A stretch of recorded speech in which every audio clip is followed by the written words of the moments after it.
Metro রেলের পিলারে আমরা যেভাবে দেওয়াল অঙ্কন করছি, এটা কি রক্ষণাবেক্ষণ ঠিকঠাক আছে কিনা, বা আমরা এখন অঙ্কন করলাম, পরবর্তী দেখা গেল 2-4 দিন পরে এখানে রাজনৈতিক পোস্টার লাগানো হচ্ছে, এক্ষেত্রে আমাদের ছাত্র সমাজ এটার প্রতি মনিটরিং করবে কিনা?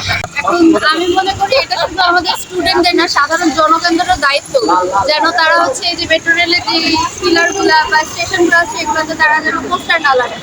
যারা পোস্টার লাগায় তারাও যেন এই জিনিসটা খেয়াল রাখে যে আমাদের মেট্রো রেলটা এটা আমাদের রাষ্ট্রীয় সম্পদ, এটা আমরা নষ্ট করবো না। এখন মেট্রো রেলে যারা কর্তৃপক্ষ আছে তারা যেন সর্বক্ষণিক সিসিটিভি ক্যামেরায় খবর রাখে যেন এই জিনিসগুলো না করা হয়, বা যারা করতেছে তাদেরকে যেন বলা হয় যে এই জিনিসগুলো না করুক। আর আশেপাশে যারা দেখতেছে সারাক্ষণ এই যে দোকানপাটের অনেক মানুষের ব্যবসায়ীরা আছে, ওনারা যেন দেখলে বলে যে এই জিনিসটা ঠিক না, করা উচিত না, বা যারা করে তারাও যেন এটা মাথায় রাখে এই জিনিসগুলো আমরা নষ্ট করবো না, সবকিছু আমরা রক্ষণাবেক্ষণ করবো, কারণ এটা আমাদের।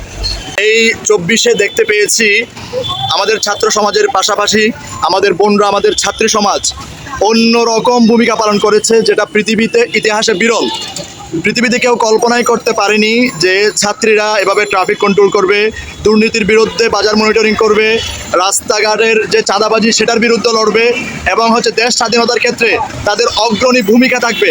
এটা কেউ কল্পনাই করতে পারেনি। আমরা এক্ষেত্রে আপু, তোমার মন্তব্য কি যে এইরকম একটা বিপ্লব তোমরা ঘটালা, এটার জন্য তোমাদের কেমন লাগছে, তোমাদের ফিলিংসটা কি?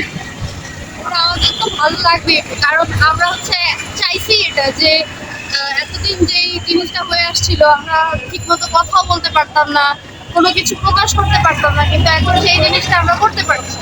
যেমন কোঠা নিয়ে এই জিনিসটা শুরু হয়েছিল, কোঠাতে অনেক মানুষের চাকরি পাচ্ছিল না, তারপর কোঠার কারণে আমরা ভার্সিটিতেও অনেকে চান্স পাচ্ছিলাম না, যেই জন্য অনেকেই মেধা থাকার কারণে চান্স পাচ্ছিল না। এখন তারা পড়ালেখা করার জন্য মেধার জন্যই তারা চান্স পাবে। হয়তো আমাদের এই জিনিসটা ফেস করতে হয়েছে, আমাদের সামনে যারা আসবে তারা হয়তো এই জিনিসটা যেন ফেস না করে, সেই জন্য আমরা এই জিনিসটা এগিয়ে নিয়ে গেছি। আর এখন ছেলে মেয়ে এইভাবে তো তফাৎ করে লাভ হবে না, কারণ পড়ালেখা তো সবাই করতেছে, মেয়েরাও করতেছে, ছেলেরাও করতেছে। এখন সবারই তো উচিত যে আমাদের দেশটাকে আগায় নেওয়ার জন্য কাজ করা। ছেলেরা একা কাজ করতে হবে না, তাই মেয়েরাও ছেলেদের সাহায্য করতে চায়, এই জন্যই মেনলি মেয়েরা আগায় আসছে। কারণ আমাদের ভাইদেরকে মারা হচ্ছিল সেখানে বসে থাকলে তো হবে না। অনেকেরই আপন ভাই, আমাদের হয়তো আপন ভাই না যারা ছিল, কিন্তু তারপরও তো আমরা তো দেখছিলাম যে ছেলেদের উপর অত্যাচার করছে, মেয়েদের উপর অত্যাচার করছে, সেগুলো দেখছি আমরা বলে আসি, এই জন্য আমরাও আগে আসছি সবাই। তার মানে তুমি বলতে চাচ্ছ যে বাংলাদেশ ছেলে মেয়ে কোনো বৈষম্য নেই, এখানে কোনো ধরনের কোনো পিছিয়ে পড়া নেই, ছেলে মেয়ে সমান অধিকারে রাস্তায় নেমে আসবে। এটা 2024-এ যেভাবে দেখিয়েছে ভবিষ্যতে ওইভাবে দেখাবে। তোমার মন্তব্য ভবিষ্যতে কিভাবে দেখাবে? অবশ্যই দেখাবে। আমাদের যারা জুনিয়র তারাও তো দেখছে যে ভাই বোনরা কিভাবে আগে আসছে, অবশ্যই তারা এর থেকে ইন্সপায়ার হয়ে আমাদের সাহায্য করবে, ভবিষ্যতে ওরাও এই কাজগুলোই করবে।